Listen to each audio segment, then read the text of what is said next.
இளைஞர்களுக்கு வாய்ப்பு தரணும், நீங்க எல்லாம் பெரியவங்க எல்லாம் விலகணும் அப்படின்ற மாதிரி ஒரு கருத்து ஏற்கனவே சொன்னாருங்க. இப்பவும் சொல்றோம். அவர் இந்த முறை இருக்கிறவங்களே அவருடைய ஆட்கள் தான் அதிகம். சென்ற தேர்தலும் போதே அவருடைய வேட்பாளர் தான் நிறைய இருந்தது. ரெக்கமெண்டேஷன் நிறைய நம்ம பார்த்தோம். ஸோ இந்த முறை இன்னும் அதிகமாக இருக்கு. ஏன்னா அடுத்தது அவர் வர வேண்டிய சூழல் இருக்காங்க.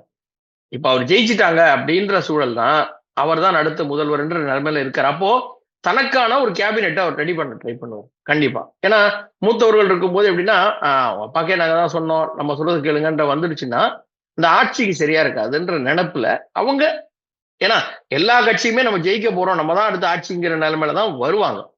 திமுகவும் அதை நோக்கித்தான் பயணிக்கும். அப்படிங்கும்போது அவர்கள் அந்த ஒரு வகையில் உதயநிதிக்கு ஆதரவான, உதயநிதிக்கு சப்போர்ட்டா இருக்கக்கூடிய யங்ஸ்டர்ஸை கொண்டு வந்தால், ஏன்னா நீங்க நல்லா புரிஞ்சுக்கணும், இப்போ இந்த யங்ஸ்டர்ஸோட உதயநிதி வரும்போதே கொண்டு வந்தால் எப்படி கலைஞர் அவர்கள் வரும்போது எல்லாம் வந்தாங்க, அன்பழகன் வந்தாரு, எத்தனை பேர் வந்தாங்க, இன்னைக்கு துரைமுருகன் இருக்காரு, ஆற்காடு வீராசாமி, அந்த மாதிரி ஒரு செட்டு அவர் கடைசி வரைக்கும் அவர் கூட இருந்தாங்க இல்லையா, அந்த மாதிரி ஒரு செட்டு இவங்க ரெடி பண்றாங்க.